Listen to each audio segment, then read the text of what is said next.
This is a story about a king and three brave men, all with really strange names. The king's name is Nebuchadnezzar, and the three men were known as Shadrach, Meshach, and Abednego. They lived in a place called Babylon, and the three men worked for the king and had important jobs for the province of Babylon. One day, the king decided to build a huge image made of gold that stood 90 feet high. To understand how tall this is, imagine 15 men, all standing one on top of the other to make a tall tower. It sure was big. King Nebuchadnezzar then made an announcement. People of all languages, when you hear the music, you must bow down and worship the statue because I have said so. Whoever does not obey and worship the statue will immediately be thrown into a fiery furnace. The problem with this is God does not want us to worship anything or anyone other than God. So the next time the music played, everyone stopped what they were doing and they bowed down to worship this idol. Everyone, that is, except for Shadrach, Meshach, and Abednego.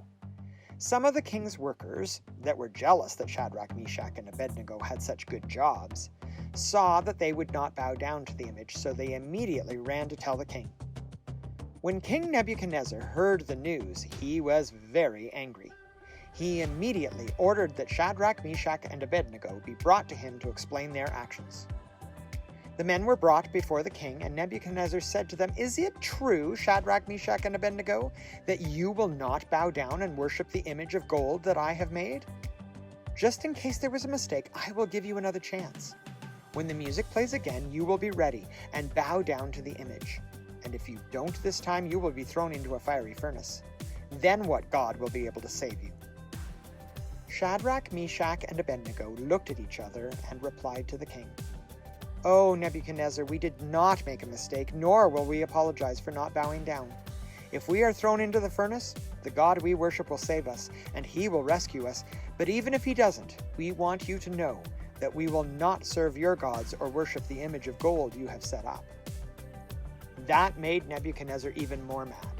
Right away, he ordered the furnace to be heated way hotter than it usually was and commanded some of the strongest soldiers to take Shadrach, Meshach, and Abednego to throw them in the fire. The soldiers took the three men straight to the furnace. As the soldiers were pushing the men into the furnace, the flames of the fire killed the soldiers because the fire was so hot. And Shadrach, Meshach, and Abednego fell into the hot, hot furnace. Then King Nebuchadnezzar jumped to his feet in amazement and asked his advisors, "Weren't there only 3 men thrown into the fire?" They replied, "Oh yes, king."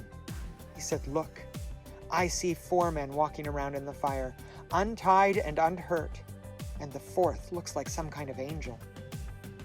Nebuchadnezzar then came as close as he could to the furnace and shouted in the doorway, "Shadrach, Meshach, and Abednego, follower of the Most High God, come out, come here."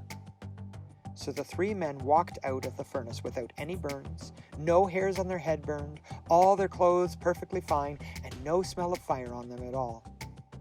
At that moment, Nebuchadnezzar knew that they worshipped a real God, not some fake statue. God had sent an angel to protect them from harm, and even more importantly, he realized that they truly believed and trusted in God. So from that day on, the king made an announcement that all the people of all languages, could not say anything bad about Shadrach, Meshach, and Abednego's God, or they would be badly punished.